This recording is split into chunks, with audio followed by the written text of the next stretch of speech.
안녕하세요. 세상의 흥미로운 소식들을 쉽고 재미있게 알려드릴게요. 첫 번째 소식은 우리의 건강과 노화에 대한 이야기예요. 나이가 들면서 몸에 조금씩 염증이 생기는 것을 염증노화라고 부르는데요.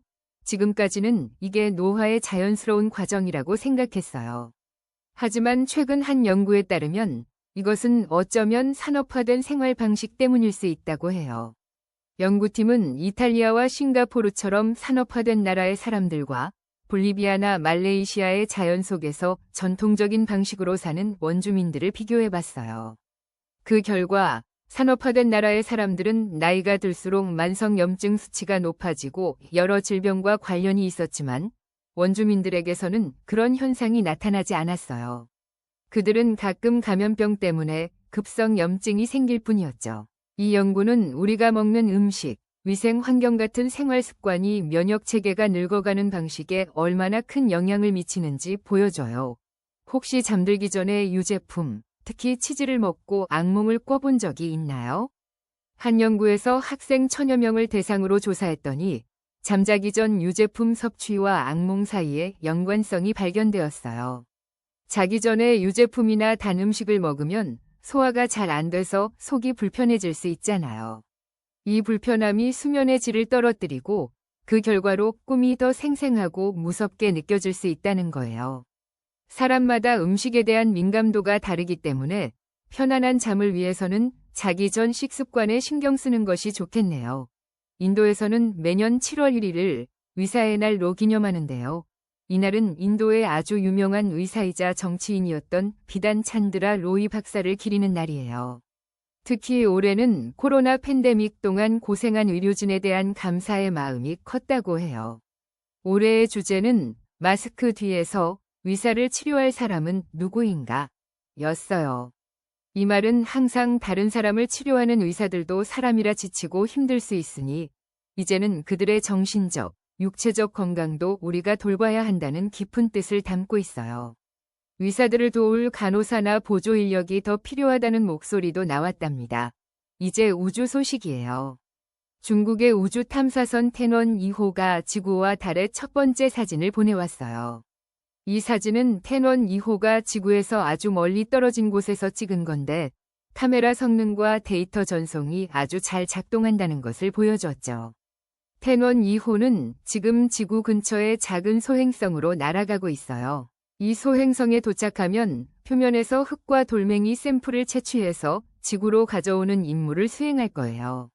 소행성은 태양계가 처음 만들어질 때의 비밀을 간직하고 있을 수 있어서 과학자들에게 아주 중요한 연구 자료가 된답니다. 이 임무는 10년이나 걸리는 아주 길고 복잡한 우주 탐사 프로젝트라고 하네요. 세계적인 영상 서비스인 넷플릭스가 미국 항공우주국, 즉 나사와 손을 잡았다는 소식도 있어요. 이제 넷플릭스에서도 나사의 공식 채널인 나사 플러스를 볼 수 있게 돼요. 광고 없이 우주 로켓 발사 장면이나 우주 비행사들의 우주 유형, 그리고 국제우주정거장에서 실시간으로 지구를 바라보는 멋진 영상들을 볼 수 있게 될 거예요. 올여름부터 서비스가 시작된다고 하니 정말 기대되네요. 요즘 인공지능, 즉 AI가 정말 똑똑해졌죠. 최근 한 연구에 따르면 AI가 감성지능 테스트에서 사람보다 더 높은 점수를 받기도 한대요. 하지만 대부분의 사람들은 AI가 주는 감정적인 위로보다는 사람이 주는 위로에 더 큰 가치를 느낀다고 해요. 예를 들어 AI 챗봇이 아무리 따뜻한 말을 해줘도 그게 AI가 한 말인 줄 알면 사람들은 거부감을 느낀다는 거죠. 심지어 똑같은 내용의 메시지라도 사람이 보냈다고 생각할 때 더 큰 위로를 받는다고 해요. 이것은 우리가 아무리 기술이 발전해도 기계가 흉내내는 감정이 아닌 진짜 사람의 진심 어린 공감을 원한다는 것을 보여주는 것 같아요. 인도의 우주비행사 슈반슈 슈클라 씨가 현재 국제우주정거장에 머물고 있는데요. 곧 인도의 학생들과 특별한 시간을 가질 예정이에요. 바로 아마추어 무선 통신을 통해 우주와 지상에서 실시간으로 대화를 나누는 거예요. 아마추어 무선은 특별한 장비만 있으면 전 세계 사람들과 심지어 우주에 있는 우주비행사와도 교신할 수 있는 신기하고 재미있는 취미랍니다. 학생들이 우주비행사와 직접 대화하며 우주에 대한 꿈을 키울 수 있는 정말 멋진 기회가 될 것 같네요. 마지막으로 정말 신기하고 따뜻한 동물 이야기예요. 야생 범고래가 사람에게 먹이를 나눠주려고 시도하는 모습이 여러 차례 포착되었어요. 이는 야생 포식자가 의도적으로 사람에게 먹이를 주려고 한 최초의 기록일 수 있다고 해요. 범고래들은 물고기나 해초 같은 먹이를 사람에게 건네주고는 사람들이 어떻게 반응하는지 가만히 기다렸다고 해요.